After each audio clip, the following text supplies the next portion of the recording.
Pois bem, meninos, oficialmente aí, bom dia para todos, para todas. Mais uma vez, é uma alegria estar com vocês nessa manhã para a gente dialogar um pouquinho acerca do pensamento filosófico de Aristóteles. Para a regra de análise, para a regra de estudo, como eu já havia sinalizado, eu estou seguindo a mesma sequência lógica, a mesma sequência de temas da apostila 3 de vocês, a apostila 2, aula 3 de vocês. Tá? É a mesma sequência de temas que eu estou seguindo. Para quem tiver dúvida, revisitar depois a apostila para tirar a dúvida, assistir a gravação da aula para tirar a dúvida e formular aí as dúvidas e trazer para a gente poder estar dialogando, para a gente poder estar discutindo aqui. Como sempre, é uma prática minha, eu considero isso extremamente importante para a gente colocar o contexto, a gente colocar o pano de chão, a base em que se desenvolve qualquer pensamento é a história.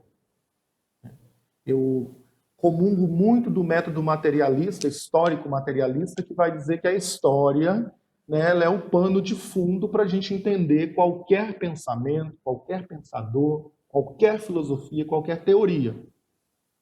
Eu não consigo adentrar com segurança uma filosofia de qualquer ordem, quaisquer que sejam, se a gente não entender um pouco do contexto histórico em que esse pensamento foi gestado, em que esse pensamento foi desenvolvido. Então, que se desenvolveu, O primeiro passo para a aula de hoje é a gente visitar e visualizar um pouco o contexto histórico em que se desenvolveu a filosofia aristotélica, tá? Então, a gente vai visitar um pouquinho esse contexto histórico e, a partir do contexto histórico, a gente entender quem foi essa figura, quem foi esse personagem e por que Aristóteles foi quem foi, pensou e escreveu o que pensou e escreveu. Tá? Primeiro, essa visita ao contexto histórico. Aristóteles ele não nasce em Atenas. Não é um pensador ali que surgiu, que nasceu nos ciclos de discussões que se fazia em Atenas no contexto dele. Tá? Ele nasce numa colônia mais ao norte da Grécia, chamada Estagira. Tá? Cresceu, evidentemente, e viveu ali.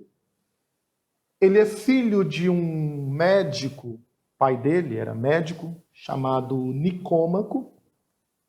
Esse médico, ele era amigo pessoal do rei da Macedônia, Amitas III, e provavelmente Aristóteles tenha estudado medicina enquanto jovem, enquanto adolescente. Provavelmente ele tenha aprendido o ofício do pai e tenha estudado medicina vendo e fazendo e aprendendo com o pai muito cedo. É uma informação que a maior parte dos seus biógrafos defende que ele teria tido um contato muito cedo com a medicina e, consequentemente, com a ciência. Isso vai ser fundamental para a gente entender um viés mais científico que Aristóteles dá à sua filosofia, que Aristóteles dá ao seu pensamento. Tá? Já tem um elemento interessante para a gente se apegar nele, porque ele vai ser importante mais lá na frente para a gente entender todo o contexto da filosofia aristotélica. Provavelmente, esse cara tenha estudado medicina com o pai muito cedo. A aproximação da família de Aristóteles com esses ciclos do poder, esse círculo de poder, o pai, amigo e médico pessoal do rei Amintas III, depois a gente vai ver por que isso é importante, essa aproximação, digamos assim, com os círculos de poder, com os espaços de poder da região em que ele nasceu e viveu, coloca Aristóteles, de certa forma, numa situação privilegiada, numa situação assim de uma certa comodidade. Ora, imaginem vocês, nessa época, alguém ser filho de um médico pessoal do rei. Isso dava a ele uma certa comodidade, uma situação relativamente confortável em relação às outras situações, né? Isso se reflete na educação elitista que ele teve, né? Nos espaços de poder que ele frequentava, nas relações que ele estabeleceu enquanto jovem, né? Isso teve um reflexo muito grande.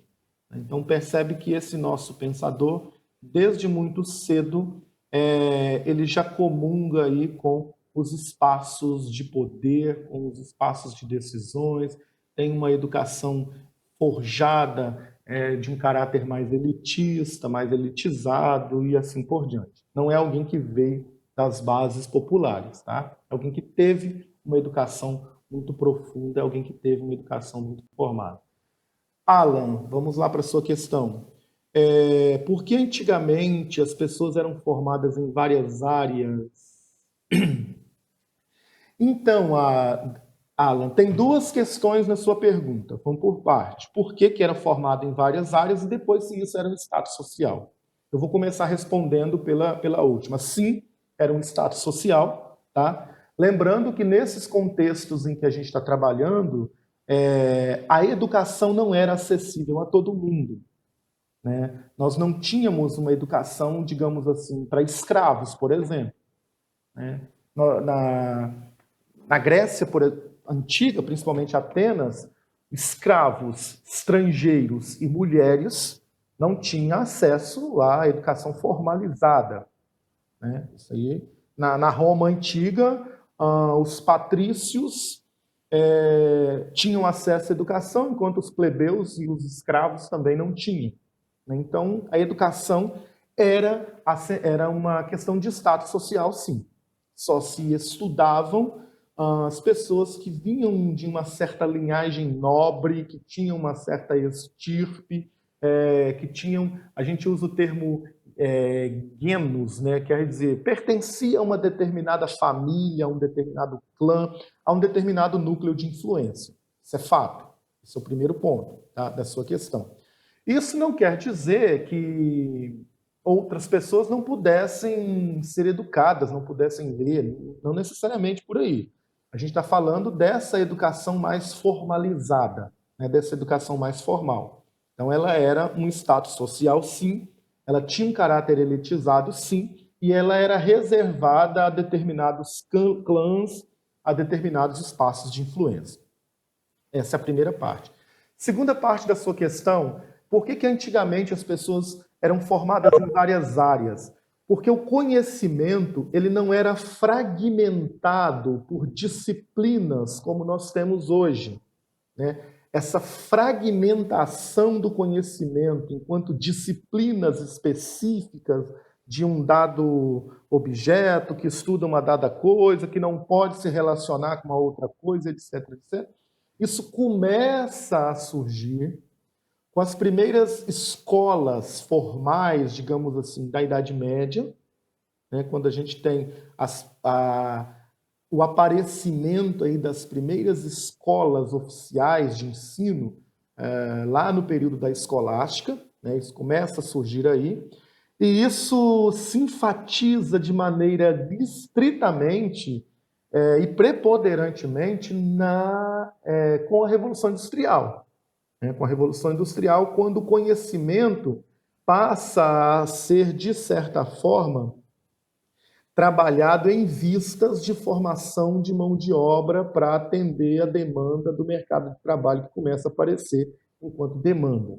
E aí você disciplinariza o conhecimento, ou seja, você fragmenta o conhecimento, né? Esse conhecimento fragmentado em disciplinas, em áreas que às vezes parece que não se dialogam, em áreas que às vezes parece que não se entra em contato, ele é resultado dessa fragmentação do conhecimento visando atender uma demanda específica, por exemplo, formação de mão de obra, né? Por exemplo, formação de mão de obra, tá? Então, tinha-se no mundo antigo, principalmente entre os gregos, essa visão de um cosmos como totalidade. Essa visão de um cosmos como totalidade quer dizer o quê? Para você conhecer essa totalidade do real, você teria que entrar em várias frentes de saber. Por isso que a matemática não era dissociada da filosofia. que não era dissociada da física, que não era dissociada das artes, né? Que não era dissociada das artes. Então, ou seja, você trabalhava vários aspectos da experiência humana como sendo um conhecimento mais totalizado, né? Isso aí é fato. Há até pessoas hoje, autores, que defendem muito esse retorno a uma perspectiva de conhecimento mais holística, mais ampla, que dê conta de uma totalidade. Por exemplo, a gente não consegue hoje formar nas nossas escolas e entender que a questão ecológica também é econômica. Percebem, Alan, em terceiro ano? É como se a questão ecológica fosse só ecológica, o problema do meio ambiente fosse só problema do meio ambiente. Mas ele também é econômico, ele também é social, ele também é político, né? Pegando um exemplo mais próximo de nós para a gente poder entender isso de uma maneira mais evidente, entende? Então, o problema ecológico ele é econômico, ele é político, ele é social, ele é ético, é uma questão de ética, né? Então, a gente foi separando esses conhecimentos, fragmentando, fazendo uma saladinha de conhecimento, onde cada um funciona de um jeito, fica de um lado. Então, quem estuda medicina não pode debater política, quem estuda política não pode debater economia, quem estuda economia não teria que entender de ética. É como se a gente tivesse fragmentado o conhecimento fragmentado em disciplinas, né? O conhecimento fragmentado em disciplinas. Os teóricos da educação, né, que é a minha área, e aí seria uma delícia fazer um debate com vocês sobre isso.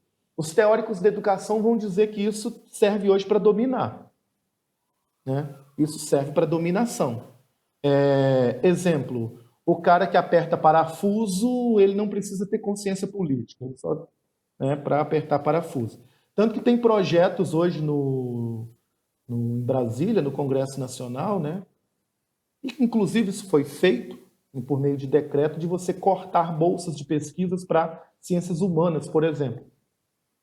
É como se ciências humanas não servissem para nada na humanidade. Então, o cara que aperta parafuso lá na fábrica, ele não precisa pensar. O cara que está lá controlando, comandando dentro de uma cabine de computador, que está lá comandando o robô, lá na automação industrial, ele não precisa refletir, não precisa pensar, né? E aí, os teóricos atuais da educação vão criticar muito isso, dizendo que essa fragmentação do conhecimento, totalmente fordista, tá? Totalmente fordista. É uma educação fordista. Perfeito. Perfeita análise. Educação fordista. E lembrando que a educação fordista, ela nasce num contexto de necessidade de aumento da produtividade, lá na Revolução Industrial, né? Tá vendo como é que as coisas não são dissociadas? Então, essa fragmentação, poderia usar aí essa fordização da educação, ela tende a um fim específico. Qual é o fim? Um fim de dominação, um fim de formação de mão de obra, um fim de aumentar a produtividade. Mas não tem essa perspectiva da formação integral da pessoa. A educação grega, o Alan em terceiro ano, Camille falou, uma ótima forma de pensar, sim, concordo, Camille, uma ótima forma, pensar a totalidade. A educação grega, ela tinha essa preocupação em formar o homem enquanto integralidade, na sua integralidade, né? Obviamente, isso era destinado a alguns, como eu já falei, nem todos tinham acesso. Isso aí é uma lacuna, né? É uma lacuna que tem que ser aplicado esse modelo hoje, tem que ser corrigido. Você fez uma pergunta sobre educação, é uma área que eu pesquiso, eu mais gosto de discutir. Mas ela é uma educação que pensa a totalidade, tá, Samuel? Samuel não, Alan. Ela pensa a totalidade, não somente essa fragmentação do homem, essa fragmentação do saber, e assim por diante. O Edgar Morin, só para concluir a minha análise, senão me empolgo e fico o tempo todo falando disso, o Edgar Morin, que é um filósofo francês que está vivo, inclusive, ele defende nas teses dele, ele é um grande estudioso da educação, um grande crítico dessa educação capitalista, né, disciplinarizada, fragmentada, que a gente está falando dela aqui. O Edgar Morin ele defende numa obra dele maravilhosa chamada A Educação do Século XXI e uma outra chamada Os 7 Saberes Necessários para a Educação do Futuro. São duas obras lindas que todo mundo devia ler. Posso até deixar sugestão depois para quem quiser. Ele fala assim, tá, qual é o grande desafio para a educação hoje? Religar os saberes, religar o conhecimento. O século XX e essa primeira década, essas duas primeiras décadas do XXI, produziram conhecimentos mais avançados em mais diversos campos. Olha, a gente dominou o átomo. Olha que coisa, dominamos o átomo. Mandamos robôs para Marte. Marte? Para quê? Para quê? E não conseguimos resolver o problema da fome que está aí do nosso lado. Não conseguimos entrar num acordo com uma pandemia que está aí matando boa parte da humanidade. Então ele vai fazer essa crítica, ele vai dizer assim, olha, a educação ela tem que saber para que aquele conhecimento serve. E religar esses conhecimentos, dar uma alinhava. Ele não está criticando produção de conhecimento, tá, gente? Jamais. Ele não está criticando produção de conhecimento, mas ele está dizendo que esses conhecimentos têm que ser alinhados e dar uma finalidade para isso. Para que serve? Tá? E seria um debate interessante para a gente fazer, para pensar a questão da educação. Tá? Mas só contornando a sua pergunta, Alan, por essas duas razões. Ela é status social, sim, tá? E ela não é desligada do todo, é uma educação pensada num contexto, numa formação integral da pessoa. Ela é paideia, né? O termo paideia que a gente utiliza para explicar isso. Ou seja, educação como formação integral e não educação como disciplina. Vou deixar assim, Camille, pode, com certeza. Tranquilo, Alan? Respondi? Beleza? Fechou o parêntese. Voltando aqui para Aristóteles. Esse cara, Aristóteles, mais ou menos, essas datas não são muito precisas não, tá, gente? Por isso que a gente utiliza o termo mais ou menos, aproximadamente, porque são textos muito antigos. E a historiografia, ela não dá conta de precisar a exatidão dessas datas. Por isso a gente utiliza o termo aproximadamente, e pode ser que essas datas de um livro para outro, de um material para outro, elas modifiquem aí um pouquinho, mas isso não é o X da questão, não é o interessante. Aproximadamente 367, Aristóteles foi enviado para Atenas. Atenas, nessa época, nós já falamos várias vezes disso, né? E aí seria interessante vocês fazerem um diálogo com a história. Atenas, nessa época, era o centro cultural do mundo antigo conhecido. Simplesmente isso. Era uma Nova York dos dias atuais, claro, salvando as devidas proporções. Era o centro cultural do mundo antigo. Para ali se dirigiam todas as pessoas que queriam estudar, que queriam se aprofundar no conhecimento, tá? Todas as pessoas, entre aspas, né? Quem tinha condições de ir, né?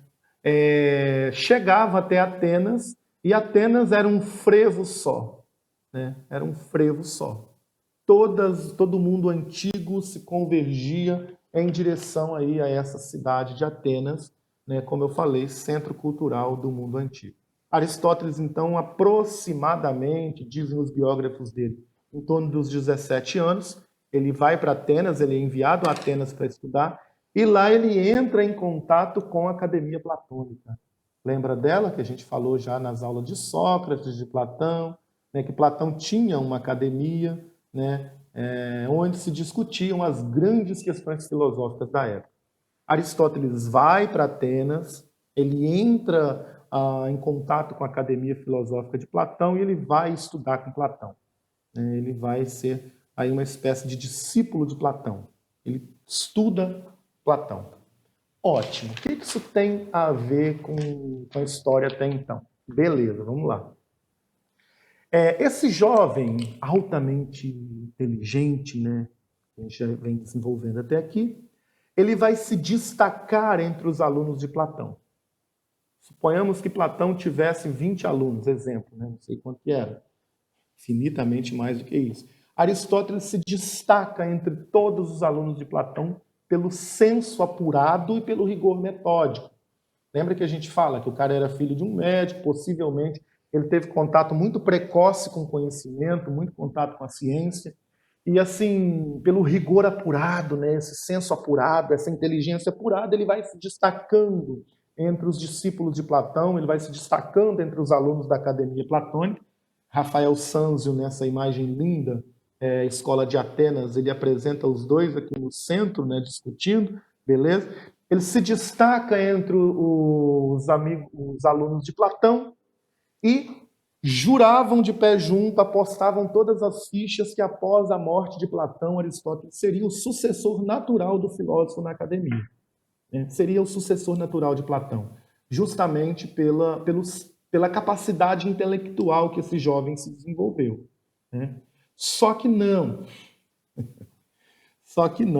infelizmente não. Aristóteles permanece ali mais ou menos por volta de 20 anos, né? Mais ou menos por volta de 20 anos ele permanece ali na escola platônica, na academia platônica, e começa a, digamos assim, começa a desenvolver, né, começa a desenvolver umas divergências em relação ao mestre, né? Começa a haver umas picuinhas ali, umas divergências dele em relação ao seu mestre. E essas divergências, gente, é fundamental para a gente entender Aristóteles. Tá? É fundamental. Se você entender essas divergências dele em relação a Platão, e se você entender o porquê dessas divergências, onde é que elas estão fundamentadas, você já tem a chave para abrir a filosofia de Aristóteles. E vai entender tudo que vem depois com a maior facilidade. Tá? Então é importante, esses slides que eu vou passar agora, ele é importante para você entender isso. Tá? Não foi o sucessor de Platão. Por que que não foi? Justamente porque Aristóteles propunha um outro método de análise do real, um outro método de análise da realidade. Mas que método era esse? Vamos voltar um pouquinho na história? Lembra da teoria das ideias de Platão? Quem lembra delas aí? As aulas anteriores que a gente discutiu. Lembra da teoria das ideias? Do dualismo platônico e etc, etc, etc, etc. O Aristóteles vai falar que esse dualismo simplesmente não existe. Não existe, não dá para eu dizer que as coisas primeiro estão na ideia, depois elas vêm para cá, a gente faz uma experiência delas para depois isso voltar para... isso é bizarrice. Isso é quase que impossível, porque eu só consigo formar um conceito da realidade à medida que eu experimento a realidade. Eu só sei falar que eu estou com fome se eu tiver fome. Eu só sei falar quanto dói se eu furar o meu braço aqui com a ponta da caneta se eu fizer isso. Então, olha a diferença no método aí. Enquanto Platão propunha um método de análise da realidade a partir de um conhecimento ideal, Aristóteles faz o inverso. Esse conhecimento ideal só é possível a partir da experimentação dos objetos reais. Eu só vou formar conceito das coisas à medida que eu experimento as coisas. E se eu não experimento as coisas, não adianta, porque eu não vou conseguir formar um conceito das coisas. Olha que sacada, jovens. Olha que sacada. Há quem diga que Aristóteles é o pai da ciência por isso, né? A ciência enquanto conhecimento que parte da experimentação concreta das coisas. E aí, ele rompe com Platão quando ele vai dizer assim, Platão, olha aqui. Não é a ideia, não é o conceito ideal num lugar longe, distante, que vai ser a base do conhecimento, mas são as vivências reais, cotidianas das pessoas que vão ser base para o conhecimento. É empirismo, Luiz, é empirismo. Há quem fala de um empirismo aristotélico, perfeito. Tem várias pesquisas sobre isso. É claro que o empirismo, enquanto corrente filosófica, ele é do século XVII para frente, tá? Cuidado aí só para fazer como é que eu posso dizer? Um corte temporal aí, dá um corte no tempo e na história para a gente entender o conceito. Os conceitos de empirismo e realismo, empirismo e racionalismo, né, melhor dizendo, começa lá propriamente como conceito com as filosofias da ciência de Descartes e Bacon, que a gente vai falar delas muito quando chegar lá. Tá? René Descartes e Francis Bacon são com essas duas correntes filosóficas que eu posso falar assim que os conceitos de empirismo e racionalismo eles ganham a pujança conceitual, ou seja, eles são formulados conceitualmente a partir daí. Então, se você botar uma pesquisa no Google, por exemplo, sobre empirismo, eles vão falar que o empirismo é uma filosofia que nasce aí do século XVII, etc, etc.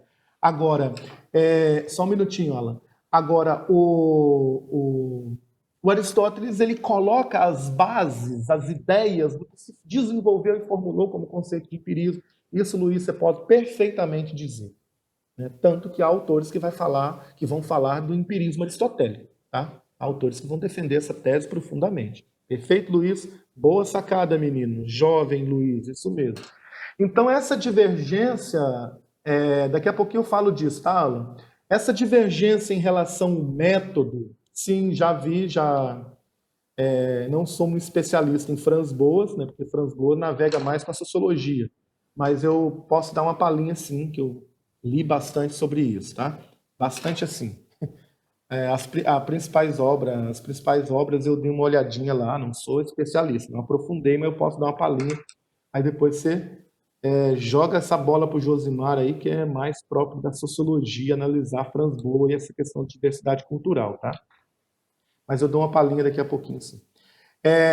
Essa questão em relação ao método, né, foi fundamental para a primeira divergência de Platão em relação a Aristóteles. Enquanto Platão está formulando uma teoria a partir da ideia para chegar nos objetos reais, lembra da nossa pirâmidezinha lá, gente? Do dualismo, né, do dualismo platônico? Em cima, no topo dessa pirâmide, estão os conhecimentos ideais, estão as ideias. Platão está saindo daí para chegar na multiplicidade das coisas. Lembra que a multiplicidade das coisas estava lá embaixo, na nossa pirâmide? Platão está saindo da ideia para chegar nas coisas. E o Aristóteles está invertendo o método, ele está saindo das coisas para chegar na ideia.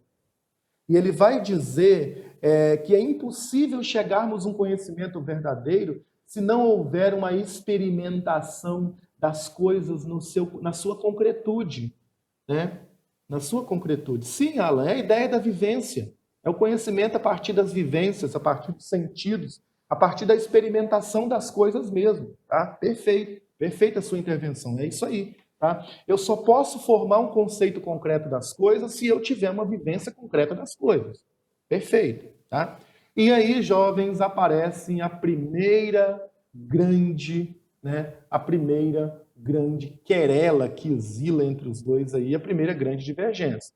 Enquanto Platão está lá apontando para a ideia, Aristóteles está dando uma ponderada a partir da concretude das coisas. Essa imagem ela já caiu no Enem à torta e à direita de várias vezes, tá? Está na segunda coluna da página 2 da apostila de vocês aí. Todo mundo já viu essa imagem em algum lugar da vida. Quando vai discutir Renascimento, quando vai discutir arte renascentista, ela aparece. Quando vai discutir Renascimento lá na história, ela aparece. Quando vai discutir Platão e Aristóteles, ela aparece. Essa imagem nada mais é do que uma espécie de recorte da escola de Atenas do Sâncio, né? Da espécie de recorte aí da escola de Atenas do Sâncio. O que foi, Samuel? Deixa eu ver o que você botou aí. Fizeram uma montagem com Platão girando uma bola de basquete no dedo e Aristóteles quicando a bola. Eu não vi a montagem, tá? Se tiver o acesso a ela depois, você pode jogar aí para a gente pensar. Não vi ainda, mas é possível que se faça várias montagens. Eu já vi várias montagens com essa questão. Então, a grande questão, primeira grande divergência foi essa, do método. Enquanto Platão interpretava o mundo a partir do dualismo, né, o mundo material e o mundo inteligível, que a gente já falou dele, e Platão insistindo que o verdadeiro conhecimento está na ideia, que o verdadeiro conhecimento é o conhecimento que vem da ideia, e etc, etc.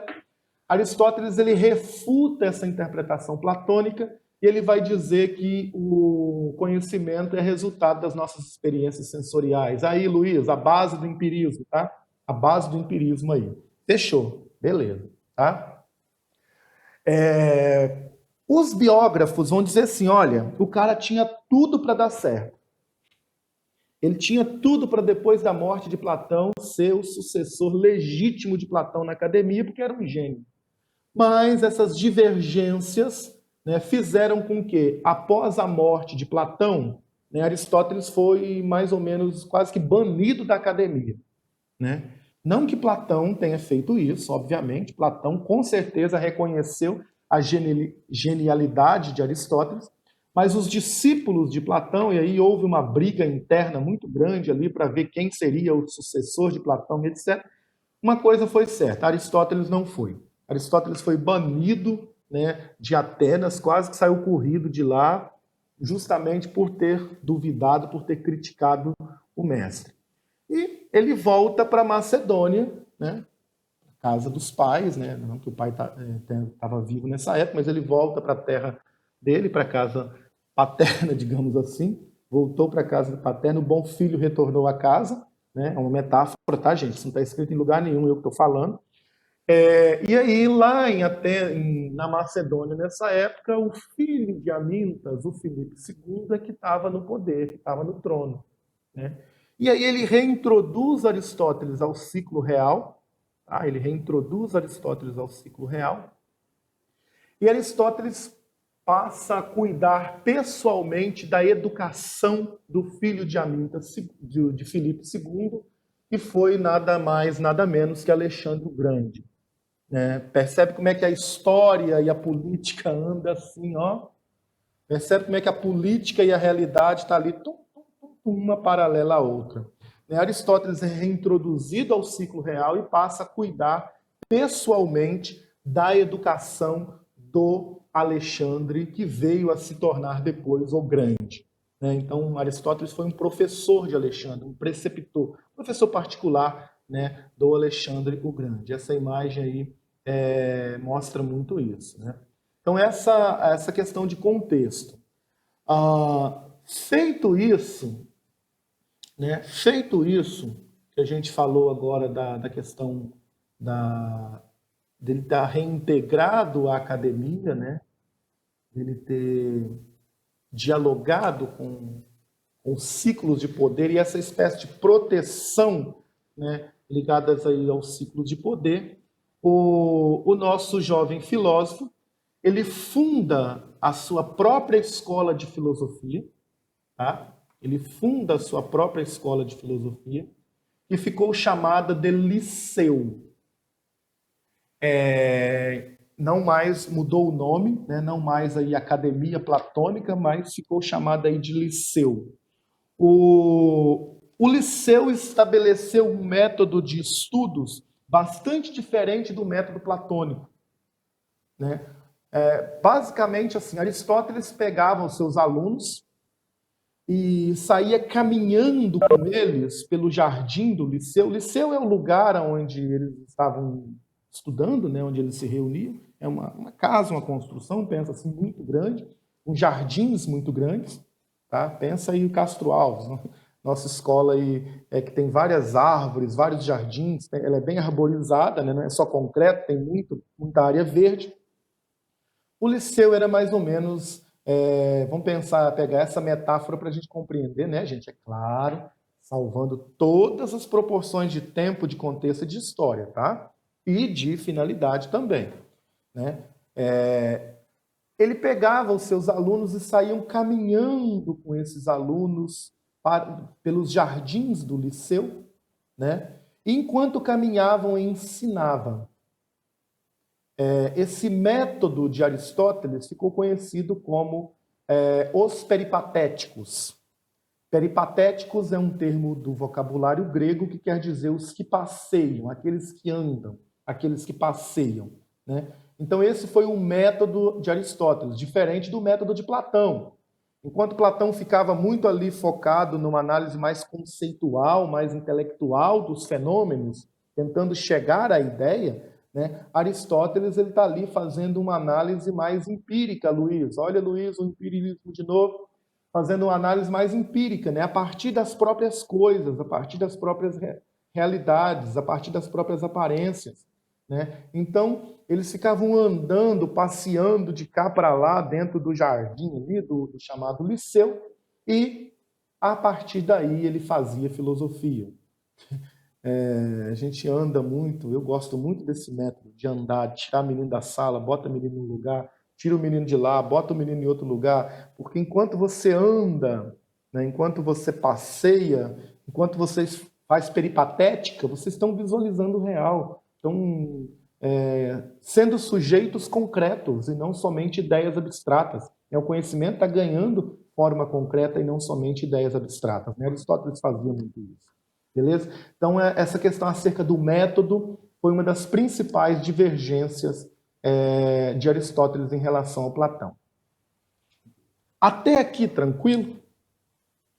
Fechou? Então, a gente falou um pouquinho do contexto, falamos um pouquinho do método e falamos um pouquinho da principal e fundamental divergência em relação a Platão, que possivelmente marcou toda a filosofia aristotélica. Está tudo aqui na apostila, não desse jeito, nessas palavras, né? Mas as ideias estão todas aqui, com certeza. Tá? Então, isso aí eu preciso que vocês estejam de par disso, a par disso, que estejam claros para vocês. Primeiro, algumas questões pertinentes ao contexto histórico, né, em que se desenvolveu o pensamento de Aristóteles. Ok? Depois, a sua ruptura em relação a Platão. Tá? Sua ruptura em relação a Platão. Isso é fundamental, principalmente acerca do método. Ser o caso, acerca do método. Então, enquanto Platão tinha um método mais racionalista, vamos poder dizer assim, lembrando que o racionalismo também é um termo que se ganha enquanto termo a partir do século XVII, mas essa visão de Platão em relação à ideia, nesse foco de Platão em relação à ideia. Aristóteles ele faz, de certa forma, ruptura com isso. Ele funda a sua própria escola de filosofia, que ficou conhecida como Liceu. Lá no Liceu, ele cria o seu próprio método de estudo, ficou conhecido como os peripatéticos, né, aqueles que passeiam, os alunos ganharam esse nome, justamente porque é um método que partia da observação concreta das coisas para depois fazer um conceito. Jovens, eu já vi pegadinhas em provas e até em alguns textos, muitas pessoas cometem esse equívoco, que levam a gente a entender que Aristóteles negou a ideia, negou o conceito. Tá? Aristóteles fez uma negação da ideia, está negando o conceito e está superestimando, supervalorizando a experiência. Não caiam nisso. Tá? Até porque a filosofia é um conhecimento dialético, então cuidado para vocês não caírem nesse. Ou isso ou aquilo. Se é isso, não pode ser aquilo. Se é aquilo, não pode ser isso. Então, cuidado com esses extremos, essas extremidades. Em alguns casos, elas se colocam, mas em outros, nesse caso aqui, ela não se coloca. Aristóteles não está negando o conceito, ele não está dizendo que o conceito, que a ideia não seja importante. Ele não está dizendo que o conhecimento racional não seja importante. Pelo amor de Naná, não caiam nisso. Tá? Ele não está dizendo isso. Ele só está invertendo o método. Tá? Tá claro, gente? Ele só fez uma inversão do método. Enquanto o método platônico parte da ideia para chegar nas coisas, Aristóteles parte das coisas para chegar na ideia. Né? Ele fez uma inversão metodológica. E não negou, dizendo assim, então a partir de agora a ideia não serve para nada, o conceito não serve para nada, a razão não serve para nada. Pelo amor de Deus, né? Até porque a gente está discutindo filosofia. Né? Então essa hipótese ela não existe. Ele só fez uma inversão do método. Camila, só essa divergência diz que o último pensamento pode complicar depois, mas agora tudo aqui. Mas você vai ver que não é tão difícil, não é tão complicado assim, Camila. Gente, eu tenho 5 minutinhos. Eu posso avançar mais um pouquinho para a gente dar um passinho? Como eu falei, a gente tem muita coisa pela frente. Hoje eu sei que estão cansadinhos aí do lado de lá. Nessas horas, né, menino? Vai aproximando aquele roncado na barriga, a gente está quase querendo almoçar. Né? Falta 3, Bruno. Meu relógio está adiantado. Mas vamos avançar um pouquinho aqui, então. Aí eu libero vocês e a gente fica para a próxima, tá? Todos os biógrafos estudiosos Desde as 10h30, Samuel? Ai, pelo amor de Deus, né? Toma um café reforçado aí, cristão. Todos os biógrafos de Aristóteles, né, ele vai fazer uma classificação, eles vão fazer uma classificação da filosofia aristotélica a partir de algumas características, de algumas categorias de análise, tá? Essas categorias de análise, elas não aparecem desse jeitinho na apostila, mas eu as retirei a partir da página 3, tá? Página 3, sobretudo a segunda coluna, a primeira coluna da 3. O texto está aí eu tirei do texto as ideias e dei um nome para essas ideias. Primeiro, a obsessão classificadora. A gente vai ver o que é isso. Detalhadamente, cada tópico desse eu vou detalhar eles nas próximas aulas, tá? Obsessão classificadora, senso de organização, verificação prática da teoria, olhar empírico sobre a realidade. Olha o empirismo de novo, Luiz, como é que ele aparece, tá vendo? Você sacou a ideia ali, pegou no X da questão, né? Então, resumindo essas 4 categorias de análise, que a gente vai aprofundar elas depois detalhadamente, eu posso concluir delas, né? A ideia de que a filosofia aristotélica é uma filosofia sistemática. E quando eu falo de sistematização, eu tenho que me lembrar imediatamente de organização, de organicidade, né? De você pegar a coisa, classificar a coisa, dar um nome para a coisa e dizer para que a coisa serve e onde a coisa aparece. É uma organização das ideias para formulação de conceitos e sistematização desses conceitos.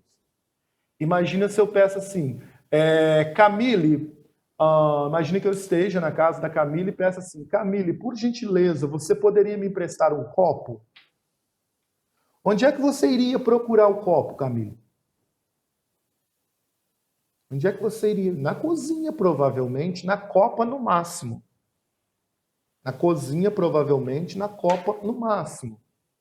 Ou numa varanda, ou numa área de serviço. São lugares possíveis onde a Camille poderia encontrar um copo para me emprestar. Em hipótese nenhuma, a Camille iria abrir o guarda-roupa dela para pegar um copo para mim. Porque não faz parte da sistemática de ser copo, guarda-roupa. Não faz parte da... se bem que nessa quarentena qualquer coisa está sendo possível. Mas é bem provável, né? Que você está lá, o copo está lá, você está estudando, o copo está lá. Mas percebe que guarda-roupa não é um lugar onde corriqueiramente, numa situação normal, você guarda copo. Esse é o raciocínio. Tá rindo, né? O Ítalo apareceu agora, né, Ítalo? Tá rindo, né, Benção? Né? Tá rindo, né? Rindo do meu exemplo aí, né, Benção? Vou tirar 5 pontos seu. Brincadeira. Brincadeira, tá, gente? O que eu quero dizer com esse exemplo, Ítalo? Que dentro de uma lógica normal assim, razoável, ninguém vai guardar copo em guarda-roupa. Corriqueiramente, não. É claro, Alan, que nessa situação de quarentena, pode ser que o copo esteja em qualquer lugar, tá? Mas faz parte da organização de uma casa que copos estejam num armário, na copa, na cozinha, ou numa área de serviço, em algum lugar, mas que copos não estejam em guarda-roupa. Terminando isso aqui para liberar vocês. Então, a filosofia de Aristóteles ela vai ser uma filosofia que vai classificando as coisas de acordo com finalidade, causa, materialidade, enfim, que a gente vai ver isso detalhado mais na frente. Eu só quero que vocês, para essa aula de hoje, para a gente terminar, primeiro, ele inverteu o método, divergiu de Platão e inverteu o método. Tranquilo? Sim. Segundo, procurou fazer uma filosofia sistemática e partisse da análise concreta dos objetos reais e não somente de conceitos abstratos da ideia.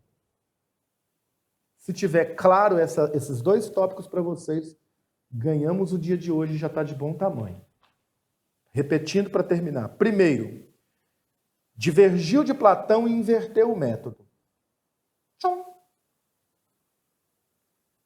O conhecimento não sai da ideia abstrata, do conceito abstrato, mas o conhecimento parte da experiência sensível e empírica com os objetos reais.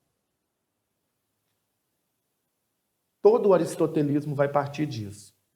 Segundo, produzir uma filosofia sistemática, organizada, né? Classificatória, dando às coisas nomes, finalidade, colocando cada coisa no seu lugar, cada coisa do seu jeito. Fechou? Dentro disso, alguma dúvida? Não?